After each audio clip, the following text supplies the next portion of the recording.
Hello, this is the Harboring Light. I'm Mary. I give a conservative take about the world around me. So, feedback is important. Please feel free to reach out to me. Questions, comments, concerns, show ideas maybe. Either email, Substack, X, and of course the comments on YouTube are greatly appreciated. All right, so audio platforms. Some of the audio platforms that I'm on Spreaker, Spotify, Pandora. I'm on iHeartRadio, Amazon Music, just to name a few. Okay, so this episode is about reality TV. Specifically, I'm going to focus on the fashion aspects of reality TV, and I'm going to center my thoughts around one show. Well, this show and then the next show after it. And so my goal here is to periodically throughout this year make commentaries about reality TV, because I think it's, most people agree and most people realize and get that. But just to do my thoughts about reality TV and do, background about it and so forth, and just get to the heart of the matter of the reasons why I think is part of the mainstream thought process and really so intertwined in popular culture, and people, for the good and the bad and the ugly of it all, it's a part of our culture, so I'm going to dive into it. Okay, so this show centers around the show Tabatha Takes Over the Salon, and I'm going to talk about that on this podcast, on this episode of this podcast, and then I'm going to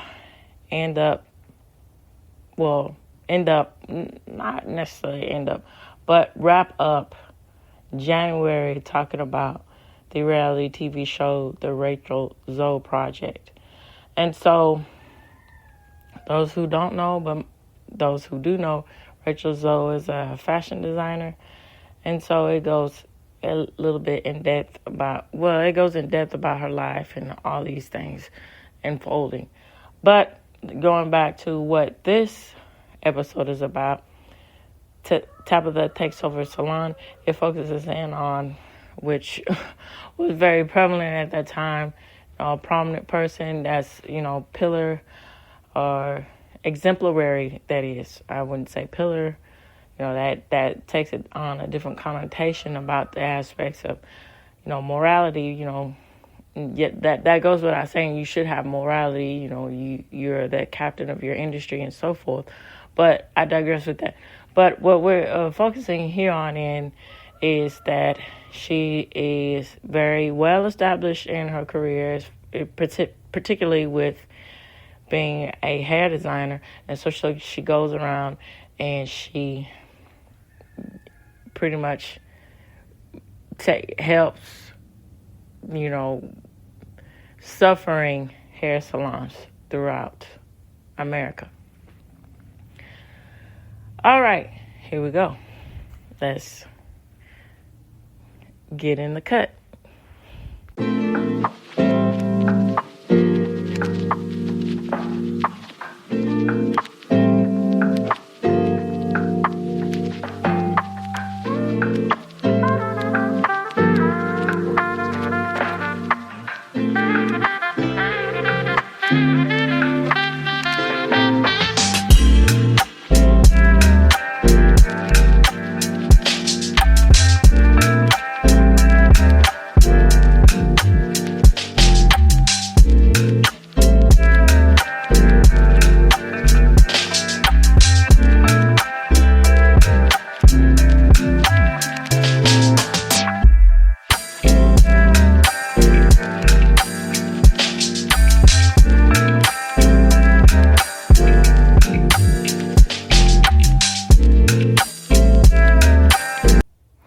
right, so here is an AI generated response to some of facts about the show.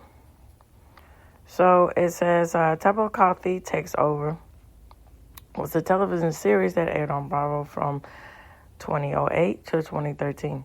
In the show, Tabatha Coffee, a hairstylist and a salon owner, helped struggling hair salons improve their business practices and customer service. The series showcased Coffee's expertise in transforming these businesses, often through tough love and direct advice to the salon owners and their staff.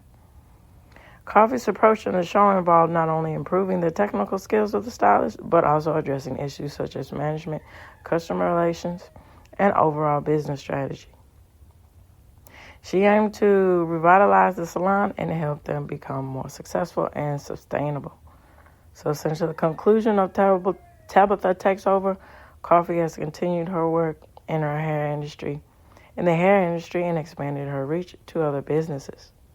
She has a new series called Relative Success with Tabatha, which focuses in on helping family-owned businesses overcome personal and professional challenges to achieve their greater success. All right, so I am going to give my thoughts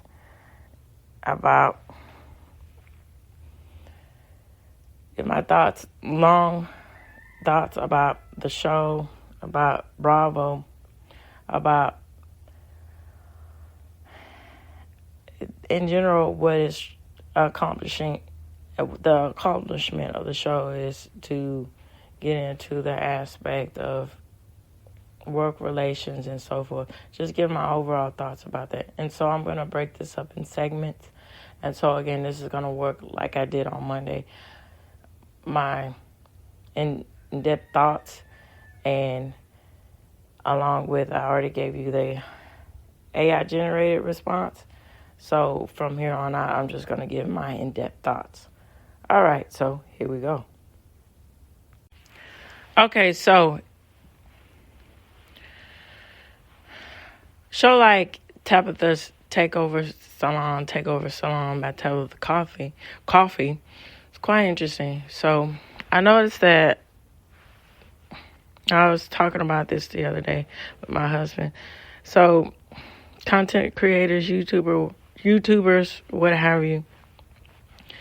The tricky thing about it is they either cover it from a humorous point of view or something that is serious that has to do with something to an improvement or something, a reason why it's a disdain or a strain on society, which those are both very valid. But I decided my point of view about this is to take it to another level of how shows like this, you get the extra level, and those aspects of why reality TV shows are so prevalent, but also with the extra layer why shows like Tabatha's Takeover Salon is so unique is, in the sense of all the other reality shows, is that most of the time there are some backings or some proof of the impact that the show had in the sense of actual real life. All right, so right now what I'm going to focus in on is my thoughts in general about reality TV. So reality TV, as I say, is supposed to impact the ideas of, or make commentary, so to speak, about the society in which we live in. And so, me growing up in I guess you want to say the mainstream start of it in the 90s with the aspects of shows like The Real World with MTV. So I would say from my point of view, MTV, I'm sure it was, something going on before then, but from my point of view and what I noticed, growing up and so forth, that MTV was probably the forerunner of, getting things off the ground as far as reality TV. And so it's apropos specifically for that station because it's about centering around youth culture. And so you get these unexpected people, living, sharing, dwelling, and so forth. But see, the quite interesting thing about it is that it's not so real. So, case in point, I think it might have been the first season or so forth or something. So if I'm not mistaken, it was well into, I'm just recalling from my memory, it was well into, the pretty much the real world was a success. And so you got the impact and the aspect of what was very hot topic button issues at the time, either stuff with relationship, the stuff with the aspects of the AIDS crisis that was going on at the time, but particularly what I'm focusing in on the aspect of, is this really reality? So there was a guy that was on the show, and he was sort of aloof and all this kind of thing, and then people started to know that, and then how he was kind of bubbly, so to speak, and then he just started to be withdrawn, pulled back. And it was quite interesting. Everything just unfolded from there. So it turns out that he was actually dating one of the executives, and it was this whole sensationalized thing that came out of it. Oh, drama within drama, like a meta thing that, Shakespeare would be quite proud to witness. So, this whole thing, I gave you the inspiration, and you got to deliver, and this whole kind of thing came out of it, that he was actually seeing her, and he was literally in bed with producers. And so, going on to that, it's sad to say that it's quite interesting. When I was a media production student here, but taking media classes, mass media, and then, translating that to media production here. So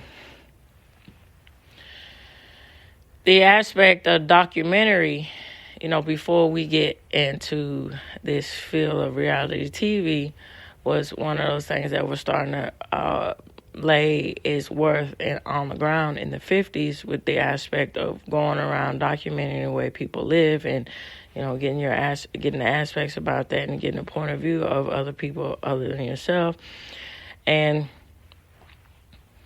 so forth. And that, that was a genre all in its own. And then public access television, that PBS formed itself for what it is today, and formed itself to be notable on the same public forum as broadcast television.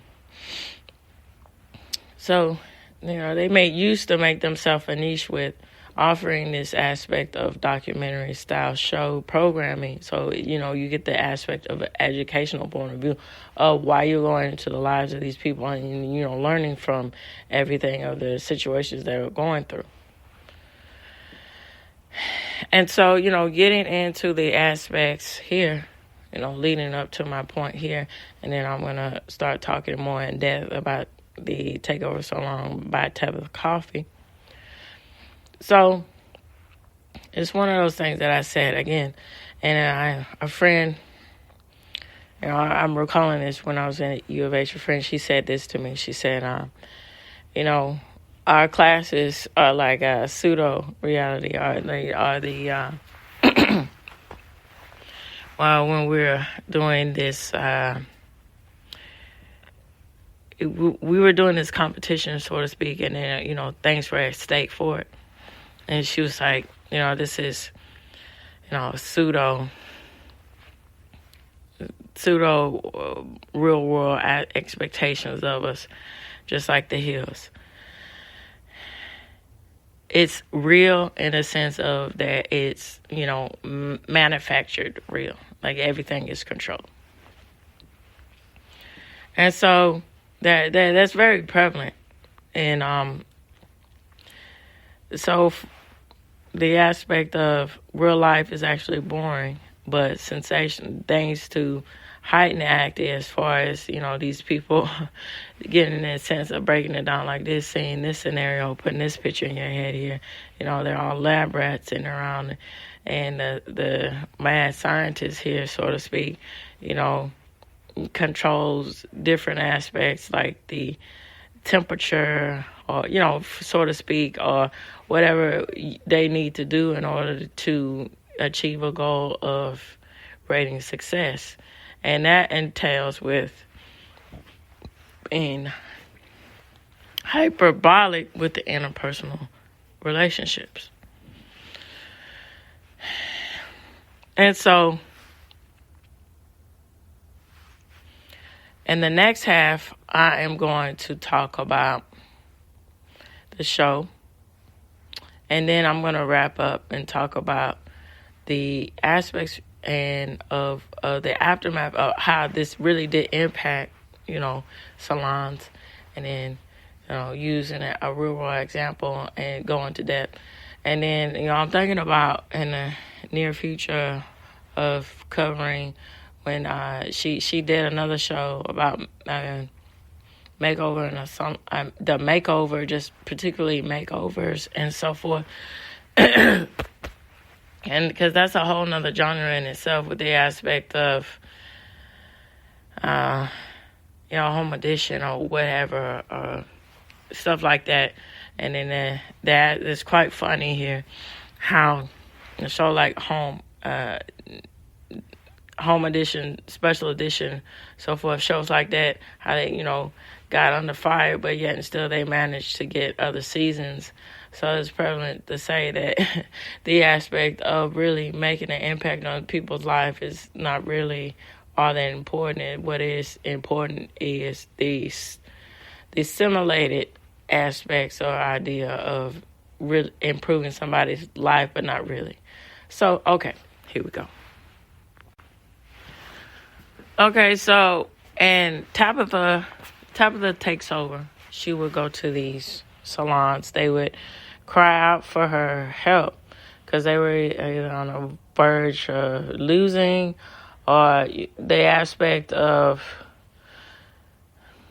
which was an overall united theme, that everything there was no sense of order or direction from the manager, the owner, or so forth, or a combination of both. And out of this, you got these stories of all these people being either too personal with their interpersonal relationships and are not really having respect for where they work, or not having the right kind of rapport, or so forth. And that's quite an interesting thing, because that really relates to a lot of people as far as the aspects of customer service, and then in this case, the aspect of hair, and that, that's a sense of a luxury. And so, I'm gonna give my take about that too. So, it's sad to say, but probably became a meme or something like that. But anyway, the aspect of customer relations, customer support is something that is on deaf ear most of the time in this society in which we live in. You either get someone that's outsourced, it's either outsourced in another country, or you don't actually get a live person to help you. It's all automated. And a lot of times you wish you did get the person, not the person per se, but the AI generated automated response, because the person that you get most of the time is that's sometimes where you do get really good customer support, and that's commendable. But most of the time it's either somebody that you have a language barrier, where it be via outsourcing, or you get somebody that just doesn't want to actually help you, or what you're asking them to do goes off of their script. The business is actually in the business to support you. And so when you get into the aspects of things like luxuries, which I wouldn't say that, even though it's deemed as that, I wouldn't say that, getting your hair done or taking care of your hair is a necessary or luxury. But it's something as far as depending on the type of, as far as maintenance or, so forth, or particular part of the area, the environment you're used to being in, it can be seen as a luxury. And so when case in point, when you get exceptional service, it really resonates with you. And that resonates with a lot of things, but that resonates even more so with the aspect of getting your hair done. So I equate getting your hair done with the same aspect of how that you say you're broadcasting a lot, you're advertising a lot about how you feel about yourself as far as your esteem. And so the way you look, whether people want to admit that or not, it really is very impactful. It really goes a long way versus certain aspects of how outcomes happen in your life. So, case in point, let's say you want to work as a marketing assistant and lead up to being a marketing VIP and so forth, or you want to work in finance, or you want to work somewhere, have a lavish stake in is a business path, right? But you can't be bothered to do something you don't think that as something as small as having from the minor details of this, of well manicured nails. Now, where it's more, I think personally, it looks more professional to have, more polished nails, natural nails versus fake nails for women. And then, something just clean nails, so forth for men. But, something that you have this overall established, rapport that you care about yourself. And if you can't be bothered to do things like that, and then you can't be bothered to, maintain your hair and so forth, you can't present yourself as professional, how can you get those goals or their aspects? And so that's what is the difference between businesses, I think, who understand that versus businesses who don't. And I think that's what we're getting in the heart of the matter when shows like Takeover, Tabatha Coffee taking over your salon.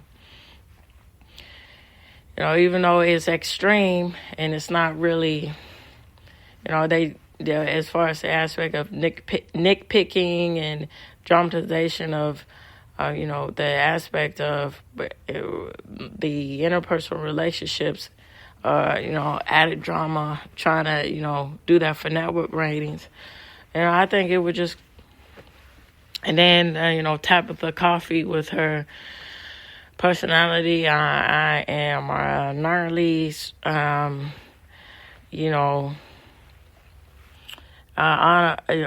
even though she had, there's very empathetic and very, noble to do that, what she was doing, but at the same time, this snarky, vile person, and that's quite interesting. That's an interesting concept of how at the time, particularly, Simon Cowell started out with American Idol and so forth, with the aspect of, seeing this whole, the international rapport of being a loaf or honest, just not uncaring about, other people's feelings, which is a prevalent I guess you want to say stereotype that was presenting itself a lot around the early to mid 2000s. And so, getting back to it, I think the show would have took a whole different route, if they just had it to where, you're going in and you're just talking to these people and you're trying to really find out what was going on, and then just get to the aspect, whether it be something from an educational point of view, whether it be something, that is a happenstance, be something that's all these umbrella terms that could come into the aspect of reality television. I think it would be more useful for that, because again, the sensationalism of hyping up the drama takes away from the real impact that people should understand about the aspect of the beauty industry. It's not beauty. Most of the time it gets a bad rap with the aspect of being superficial, but there's a lot of value and sustainability that comes out of the impact of understanding how important it is to take care of yourself. And taking care of yourself is not only a thing that has to do with, physically with being healthy as far as your diet and so forth. And then there's another thing with gurus talking about this whole bull crap, which is in of itself can be, rolling your eyes at it, where these, spirituality guru or health gurus who say that this is the way of the land, and this is the way I live my life, this is what you should do. But they don't. It's one of those things that falls to the wayside, because it most of the time it comes to the aspect of they don't practice what they preach, right? So, going back here to end my point, prove my point, just saying it would have just been very beneficial, to get that report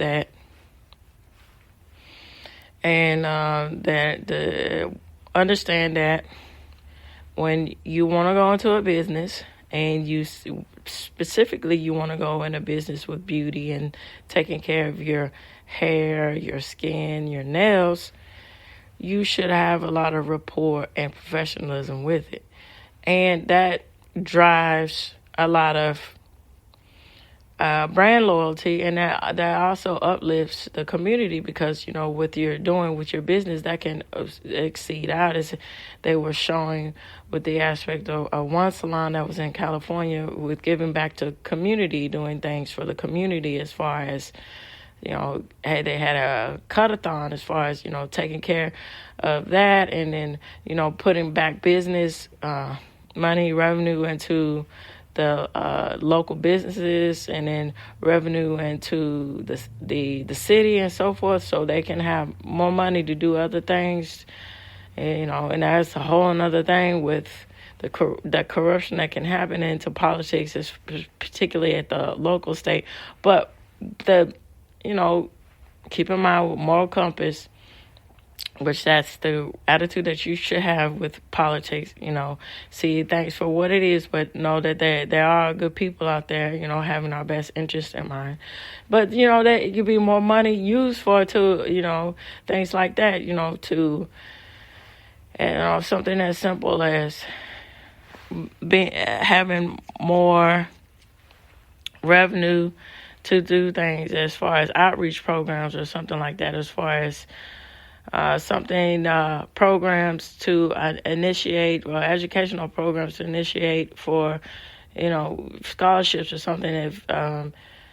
If kids show interest in middle school, high school, it would be beauty techs, or be estheticians or something like that.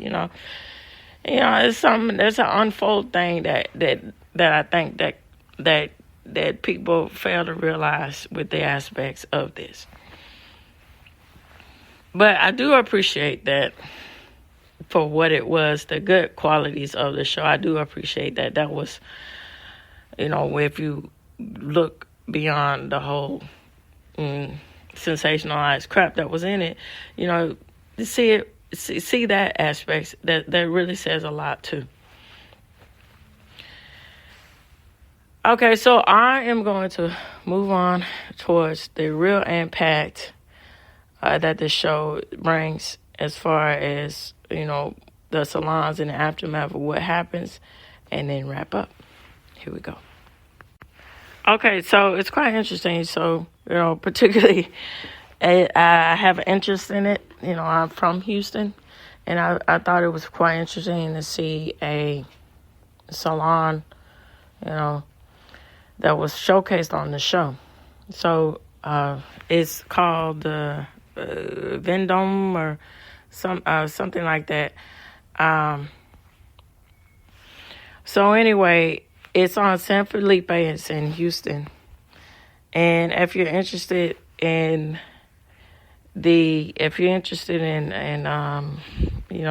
knowing about the salon, or you might want to take a visit or so forth, I'll link it for you in this episode.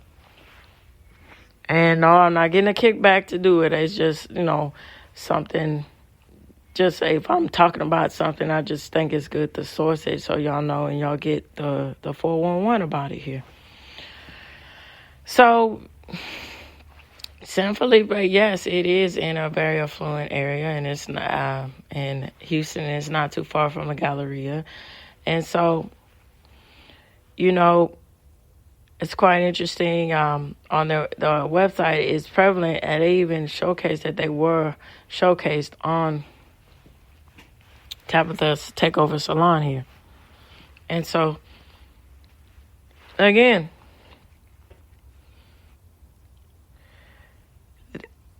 it's quite interesting that most shows, and which I told you I was going to do this, where periodically throughout this year, talk about reality TVs like this, Bar Rescue, so forth,